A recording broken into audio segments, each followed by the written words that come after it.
founded. Ironically, LaGuardia obtained the pot used in his study from Anslinger. And then when the LaGuardia report came out, Anslinger felt betrayed. That was the end of scientific research in marijuana as far as he was concerned. No matter what the scientific basis for LaGuardia's study, he is pressured to toe the party line. In the Big Apple, marijuana will remain an illegal drug. Through World War II, marijuana arrests drop. But ever wise to the power of the press, Anslinger begins targeting celebrities and musicians to grab headlines. He arrests jazz drummer Gene Krupa for possessing marijuana, who spends 87 days in jail. Actor Robert Mitchum is busted, and his career is almost shattered after he's arrested at a pot party. But there will be new drugs to combat. One other, legal for the time being, is making history on the battlefields of World War II.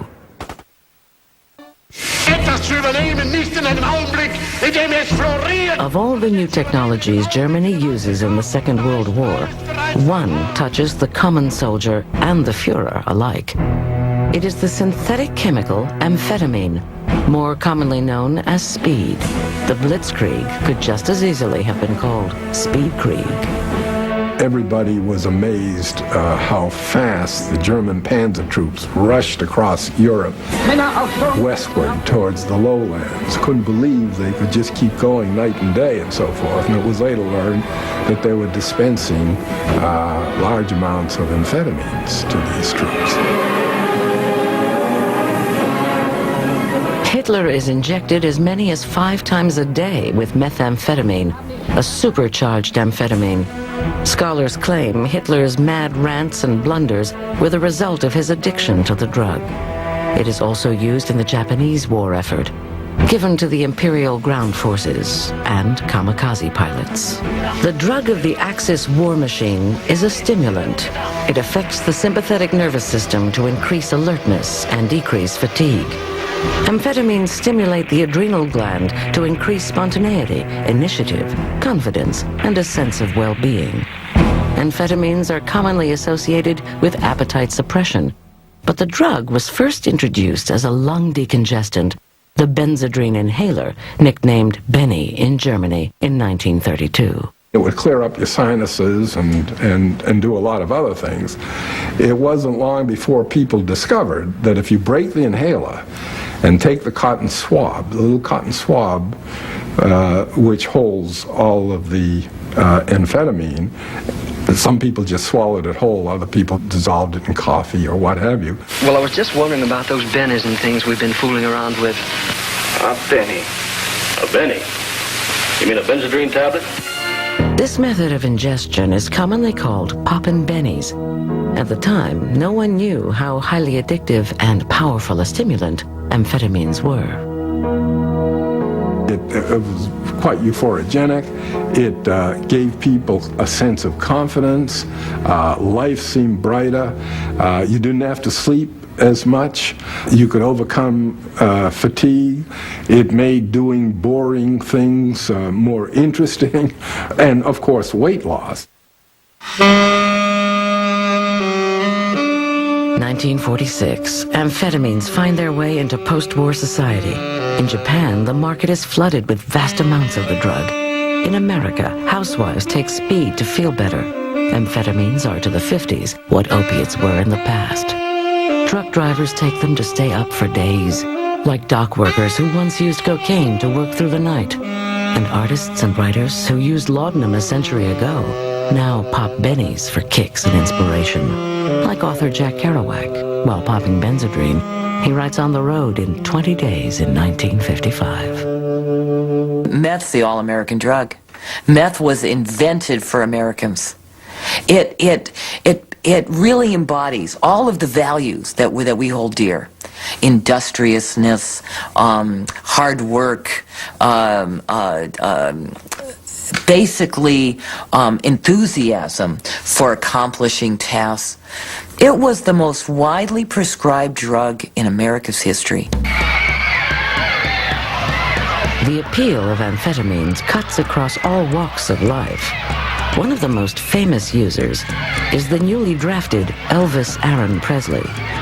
In October 1958, Presley begins a tour of duty in West Germany. As an Army GI, a sergeant introduces him to speed. From this point on, the king of rock and roll is hooked for the rest of his life. Drugs must be prescribed by a doctor and prepared by a licensed pharmacist. And physicians were the real pushers of this drug.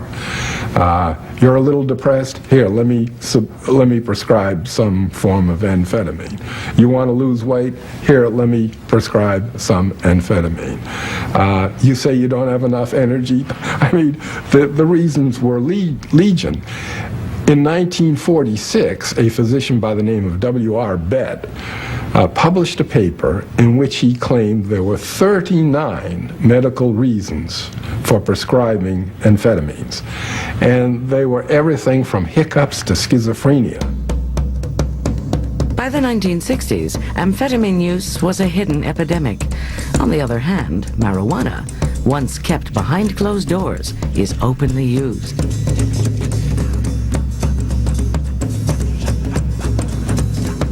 Unlike methamphetamine, a legal drug, marijuana has been outlawed by the Marijuana Stamp Act of 1937. Users face fines and jail sentences under federal law.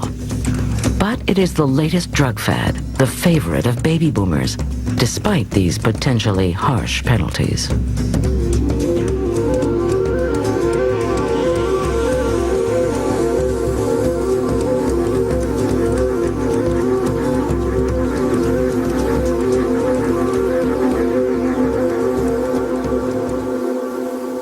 Marijuana is kind of a hybrid. It has some features that are like LSD.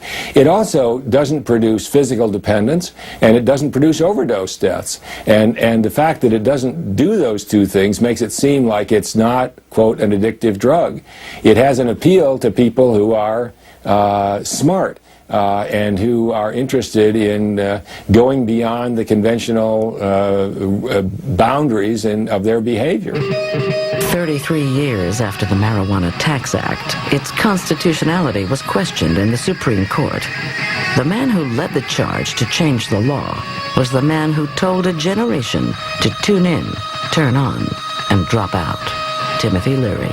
Timothy Leary, the LSD guru, argued that in order to get the license, one had to break the law. In other words, one had to have the marijuana before you got the license, and therefore you were already in violation of the law, and therefore getting the license was simply self-incrimination.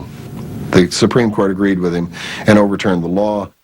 In the slam of a gavel, the federal law that banned marijuana vanished. Until 1914, most people believed the Constitution upheld one's right to ingest any substance one wanted. Besides, a drug that made you feel better was perceived as good. But by 1970, recreational drug use was perceived as bad, and Congress didn't consider the right to use drugs a right protected by the Constitution, and banned marijuana in the Controlled Substance Act of 1970. A lot of people became concerned with drugs for the first time in the 60s because the young people were using them with such seeming freedom and recklessness. They were particularly concerned about marijuana. The new federal law is on firm constitutional ground, unlike the self-incriminating tax of 1937. But still, marijuana use does not end. It just becomes illegal and finds a place in a subculture of its own that includes a comedy troupe and a magazine. Unlike pot, methamphetamine is not completely illegal. It can still be prescribed by doctors, but illegal, non-medicinal use is at an all-time high. It's estimated that by 1971, so many amphetamine pills were produced illicitly that if you gave them to every man, woman, and child in the country, you would give them 50 apiece. Methamphetamine is banned for non-medicinal use. Still, it is manufactured illegally in all 50 states. Missouri and Utah can claim the dubious prize.